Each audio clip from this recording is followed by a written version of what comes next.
Aurora trabalhava em um dos melhores hospitais da cidade. Era cirurgiã, seu grande sonho.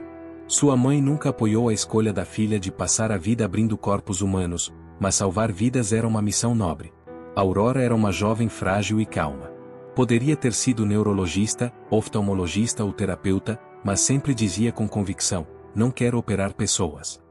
Durante seu tempo no hospital, mostrou seu melhor lado e logo a gerência lhe confiou uma cirurgia complexa.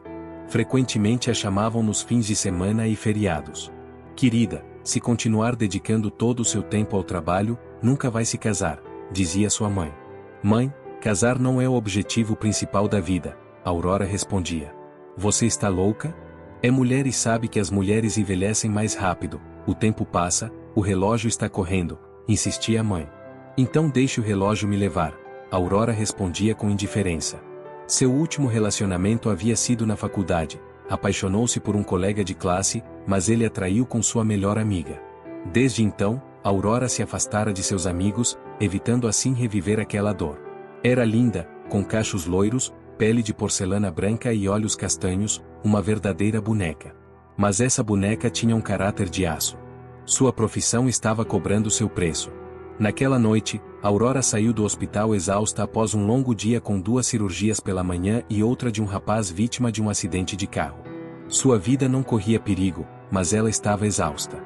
Caminhava pela calçada do parque do hospital, ansiando por chegar ao seu apartamento, onde morava com a mãe, tirar as botas e o casaco e entrar direto na banheira. Ali passaria uma hora inteira em um banho de espuma de amora, para então se jogar na cama e cair em um sono profundo. De repente, ouviu um gemido. Aurora parou e olhou em volta, perplexa. Estava escurecendo e a noite estava congelante. Aurora estremeceu de frio e olhou para os arbustos próximos. Parecia que o gemido vinha dali. Quem está aí? Perguntou em voz alta, e caminhou em direção ao enorme arbusto, acendendo a lanterna do celular. No segundo seguinte, viu um homem deitado no arbusto, contorcendo-se de dor, ofegante, tentando gritar algo, mas tudo que saía de sua garganta eram gemidos. Aurora se aproximou e viu um homem. Era um morador de rua vestido com trapos, com cabelos longos e sujos, barba grisalha e um cheiro forte. Talvez ele tenha bebido, pensou, mas logo se envergonhou. Afinal, ela era médica e era claro que ele precisava de ajuda. Senhor, está bem? Precisa de ajuda? Perguntou, sentando-se ao lado do morador de rua. Ele a olhou com olhos cheios de dor e desespero e apenas gemeu, segurando o estômago. Sou médica, deixe-me examiná-lo, disse Aurora suavemente, tocando o pobre homem com a mão. A voz calma e a bondade que ela havia esquecido há muito tempo a fizeram se sentir estranha. Aurora colocou a mão no abdômen do homem e pressionou algumas vezes. Imediatamente, ela discou o número do pronto-socorro de um hospital e se identificou como médica. Tenho um paciente no parque. A recepcionista ficou surpresa. Mas você precisa chamar uma ambulância do hospital municipal gratuito. Nosso hospital não aceita esse tipo de paciente, é um hospital caro e decente. Sem paciência, Aurora falou, o homem precisa de cirurgia urgente, ele pode não chegar a outro hospital. Mande uma ambulância para cá agora. A recepcionista não podia desobedecer a voz de comando da cirurgiã e logo os paramédicos correram para o parque com a maca. Ao verem o homem, ficaram confusos. Aurora, tem certeza de que pode levá-lo para o nosso hospital? Um deles questionou. Você sugere que o deixemos aqui, ela disse indignada. Mas ele é um mendigo e trabalhamos em um hospital caro, o paramédico argumentou.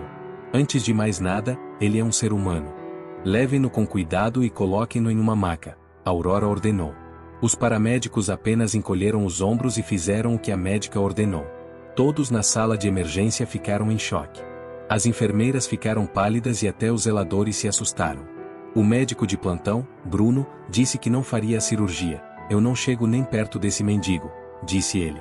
Eu posso fazer isso sozinha. Aurora sorriu e ordenou às enfermeiras. Ok, meninas, vamos lá. O pessoal do hospital municipal vai cuidar desse mendigo, Bruno falou. Eles vão levá-lo para outro hospital? Perguntou Aurora. Eles levam todos como ele para lá, disse o médico. Mas é mais de 1 hora de distância e ele obviamente irá piorar. Caso pegue uma viagem dessas nesse estado, ele pode morrer no caminho, Aurora disse com um olhar frio. Então você acha que devemos tratar todos os mendigos? Bruno questionou. Aurora, você está em um hospital de classe, onde pessoas ricas e até milionárias vêm. Ele está sujo, fede e pode estar com alguma infecção, falou o médico de plantão indignado. Uma boa limpeza da sala de cirurgia elimina todos os problemas. Aurora respondeu e levou o mendigo em uma maca para dentro do quarto. As enfermeiras hesitaram um pouco, mas seguiram Aurora. Sabiam que ela estava certa, mas o que o médico-chefe diria daquilo? O senhor Dr. Montenegro já havia saído, mas descobriria tudo mais tarde. Meninas, eu assumo total responsabilidade, Aurora disse, vendo a dúvida nos olhos das enfermeiras. Apressem-se, lavem-no e vou para a sala de cirurgia preparar tudo. O velho anestesiologista, Sr. Silva, não disse uma palavra. Era um homem de hábitos antigos, como todos na mesa de operação, apreciava a atitude de Aurora e tentava não pensar na reação do médico-chefe, mas não duvidava que Dr. Montenegro faria um escândalo. A operação foi bem sucedida, embora com dificuldades. Aurora, você tomou a decisão certa. Se ele tivesse sido enviado para outro hospital, já teria morrido, disse o Sr. Silva. Sim, é exatamente isso que venho tentando dizer a todos. Aurora sentiu, mas esteja pronta para ser repreendida por Dr. Montenegro, o anestesista avisou. Mas por quê? O Dr. Montenegro não é humano? Acho que ele irá entender, disse ela. Em primeiro lugar, ele é um empresário. Quero dizer, quem vai pagar por essa bomba? Ele nem tem identidade, o Sr. Silva lembrou. Jesus, ele ficará em nosso hospital por apenas alguns dias, então levaremos para o hospital municipal. Ela respondeu, mas Aurora tinha certeza de que o médico-chefe a entenderia. Ela voltou para casa somente depois da meia-noite, já havia se esquecido do banho. Apenas lavou o rosto rapidamente, foi para a cama e desabou no travesseiro, caindo em um sono profundo. De manhã, um telefonema acordou. Era o médico-chefe do hospital, gritando ao telefone, dizendo que Aurora causava condições anti-higiênicas e violava os regulamentos. O que devo fazer agora? Colocar o hospital em quarentena? O Dr. Montenegro gritou. Fizemos todos os testes, fizemos até uma radiografia de tórax naquele homem. Não há nada de errado com ele, ele é saudável, disse. Dr. Montenegro, ele teria morrido se não tivéssemos operado. Aurora respondeu calmamente. Mas por que você se importa? Ele é seu pai, irmão, marido ou amigo. Aquele mendigo está morto há muito tempo para a sociedade. Um homem como aquele não tem lugar no mundo, disse o médico-chefe. Dr. Montenegro, desculpe, mas seu raciocínio não é como o de um médico, Aurora ousou dizer. Você se atreve a falar assim com o médico-chefe, gritou ele. Você está demitida, entregaremos os papéis de demissão e você pode esquecer o salário e seus direitos trabalhistas, pois eles irão cobrir as perdas do hospital. Que tipo de perdas? As mãos de Aurora tremiam. Então o médico-chefe desligou. Aurora estava fora de si, após a conversa, nem percebeu as lágrimas escorrendo de seus olhos. Ela apenas ficou na janela e as lágrimas rolaram pelo seu rosto. Querida, você está chorando? Sua mãe se aproximou dela lentamente. Com quem você estava falando? Era o médico-chefe, Aurora disse, enxugando as lágrimas. Mãe, fui despedida. Então ela contou toda a história. Sua mãe ouviu e apenas balançou a cabeça. Meu Deus, que momento difícil estamos vivendo. Ele acha que você fez a coisa errada? A mulher se perguntou. Mãe, tudo que importa para pessoas como o Dr. Montenegro é status e dinheiro. A vida humana não tem valor para ele, Aurora disse. Tudo bem, querida, não se preocupe, você fez a coisa certa. Tenho certeza de que alguém no céu está observando tudo o que está acontecendo e tudo voltará para você 10 vezes. A mãe abraçou Aurora.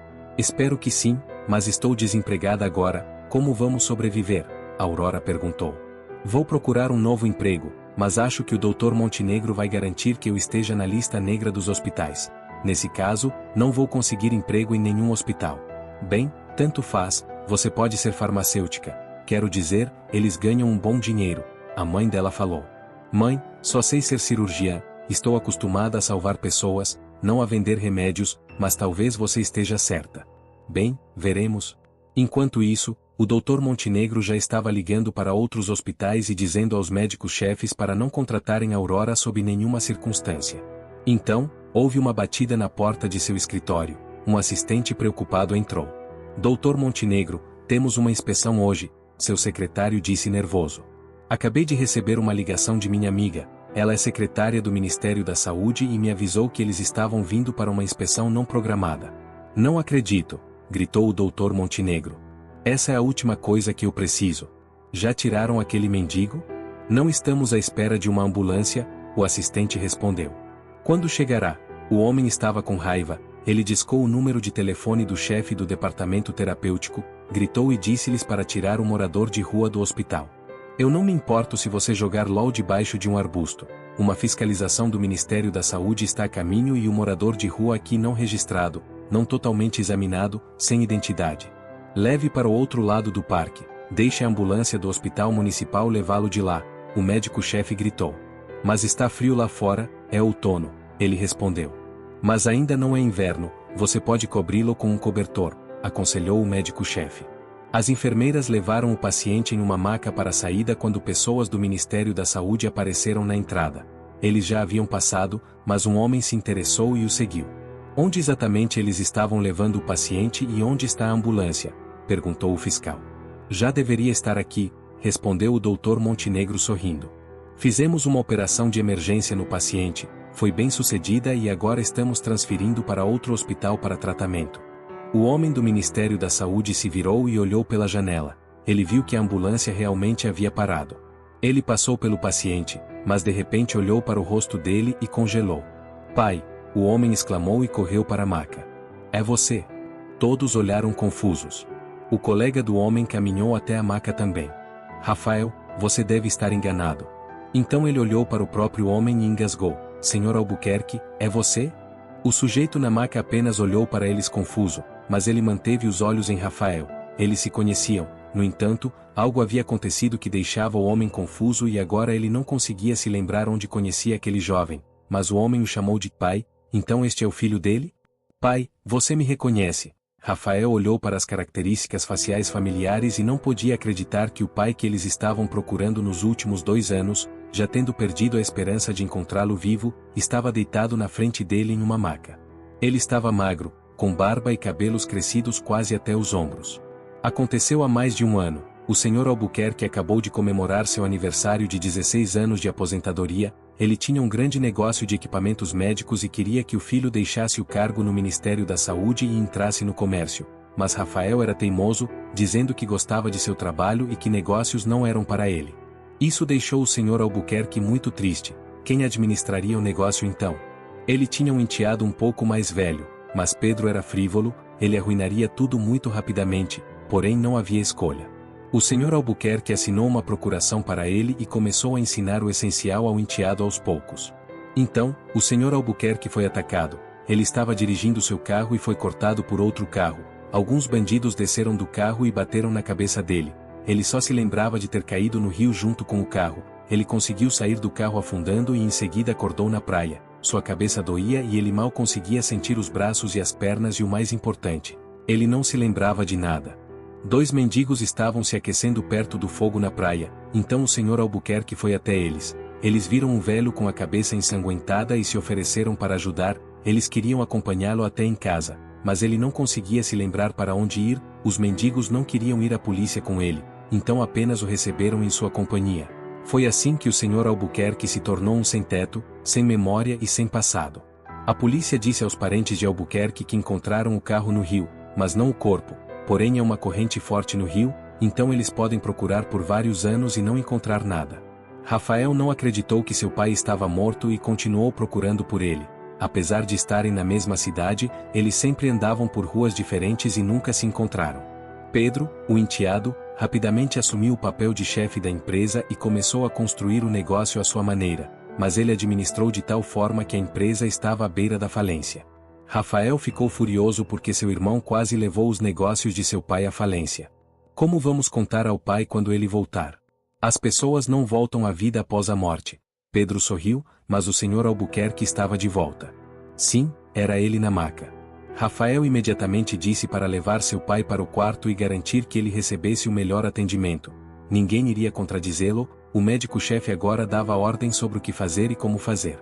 Rafael não tinha ideia de onde eles queriam levar seu pai antes, ele havia se esquecido disso, ele estava preocupado com outra coisa, como recuperar a memória de seu pai. Ficou claro que ele estava com amnésia, seria para sempre? Mas então ele ouviu 2 enfermeiras conversando. Ele estava parado na enfermaria e as meninas estavam conversando no corredor, tinham certeza de que era um mendigo. Uma delas estava dizendo, O Dr. Montenegro está fazendo o possível para agradá-lo agora, mas ainda assim ele demitiu Aurora porque ela salvou uma vida humana. Exatamente, eu sinto muito pela garota, existem poucos médicos tão talentosos quanto Aurora, então a outra enfermeira respondeu, mas sempre haverá injustiça. Então talvez devêssemos contar ao homem do Ministério da Saúde, ele deveria saber quem salvou seu pai e quem acabou sendo demitido por isso, a enfermeira sugeriu. Oh não, o Dr. Montenegro vai nos punir por isso, ela falou.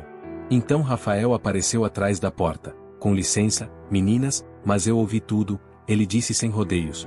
Digam-me o que realmente aconteceu. A enfermeira estava corada e excitante no início, no entanto, Rafael também poderia demiti-las caso quisesse. Com medo, elas não guardaram segredo. Contaram a ele que encontrou o pai de Rafael como Aurora operou sem ouvir os absurdos de ninguém e como o médico-chefe gritou quando a demitiu. Eles também disseram a ele que o Dr. Montenegro queria jogar o paciente na rua para que os inspetores do Ministério da Saúde não vissem um morador de rua sem identidade no hospital. Depois de ouvi-las, Rafael foi ao consultório do médico-chefe. O doutor estava feliz, a inspeção nunca ocorreria, ele podia relaxar agora e o fato de que o mendigo era o pai do inspetor, ele pensou que era até benéfico para ele estava pronto para contar como salvou um velho em seu hospital. Sim, queriam transferir o paciente para outro hospital. Mas estava tudo dentro do protocolo, ele não esperava que a equipe o delatasse, mas todos estavam cansados de sua arrogância e mau humor. Você não precisa se preocupar. O Dr. Montenegro sorriu quando viu Rafael na porta de seu escritório. Seu pai está em um dos melhores hospitais, vou garantir que ele receba o melhor tratamento. Eu não duvido disso, ele sorriu sem graça, sentando-se em frente ao médico-chefe, olhando nos olhos. Porque agora você sabe quem é o filho dele. Mas antes disso, você queria jogá-lo na rua como um cachorro vadios. Do que você está falando? Você está errado, disse o Dr. Montenegro nervoso. Você também demitiu a garota que salvou meu pai, continuou Rafael. Ela que quis se demitir, disse o médico-chefe mentindo. Eu sei a verdade, vá até aquela garota agora e convença-a a vir aqui, Rafael disse. Entendido, o médico-chefe acenou e saiu correndo do escritório, deixando Rafael sozinho. Quando Aurora viu o médico-chefe no limiar de seu apartamento, ela ficou confusa, teria ele decidido não enviar os papéis da demissão, mas trazer ele mesmo os documentos? Aurora, esqueça tudo o que eu te disse, eu cometi um erro, desculpe. Vamos para o hospital, o filho daquele velho que você operou está esperando por você lá. Aurora, você fez um ótimo trabalho, acabou sendo o pai de um dos executivos do Ministério da Saúde. O pai do executivo? O que ele estava fazendo na rua? Ela ponderou. É uma história complicada, acho que a polícia vai lidar com isso agora, disse o homem. Aurora hesitava, mas ela amava seu trabalho, ela teve que superar seu orgulho e foi para o hospital com o Dr. Montenegro. Rafael, vendo a jovem cirurgiã, ficou surpreso, ela é tão jovem e não teve medo de ir contra o chefe, isso é muito corajoso. Volte ao trabalho, ninguém vai te demitir novamente. O Dr. Montenegro percebeu seu erro, ele disse à garota. O médico-chefe acenou com a cabeça em embaraço, Aurora mal pôde conter o riso, pois era a primeira vez que o Dr. Montenegro parecia tão patético. Vários meses se passaram e o Sr. Albuquerque recebeu alta. Aurora estava trabalhando no hospital e todos se esqueceram desse incidente. Então, a notícia se espalhou por toda a cidade, a polícia descobriu que o enteado do Sr. Albuquerque, Pedro, foi o responsável pela tentativa de tirar a vida dele, ele havia ordenado fazerem aquilo com seu padrasto, ele mal podia esperar para ficar com os negócios dele, então ele decidiu intensificar o processo agora, ele está preso. O Sr. Albuquerque recuperou a memória, mas não voltou ao negócio, em vez disso, uma velhice normal espera ao lado de seu filho carinhoso. Mais tarde, Pedro conseguiu liberdade condicional apenas porque Rafael contratou um bom advogado, seu pai pediu-lhe que o fizesse, ele não queria que o enteado fosse preso lá, sua vida seria arruinada. Após o julgamento, Pedro foi para outra cidade e não teve mais contato com a família. Como ele pode? O médico-chefe disse quando soube dos detalhes, como um ser humano pode fazer uma coisa dessas? Seus colegas ouviram e apenas assentiram, mas depois sorriram. O Dr. Montenegro não era alguém que tinha o direito de falar sobre honra e moralidade. Depois, houve uma inspeção no hospital, eles descobriram que o médico-chefe havia desviado o dinheiro do Estado. Todos os fundos fornecidos pelo Estado para o hospital foram para o bolso do Dr. Montenegro. Ele foi julgado e acabou em liberdade condicional também. Agora ele não fala mais sobre honra e moralidade, ele foi suspenso da profissão médica. Aurora ainda trabalha como cirurgiã, mas agora, depois de um dia de trabalho, ela não está correndo para a casa da mãe, mas para um encontro. Sim, ela está namorando Rafael e eles vão se casar em breve. O homem é um pouco mais velho que Aurora, mas essa diferença de idade não é nada porque o amor não conhece fronteiras.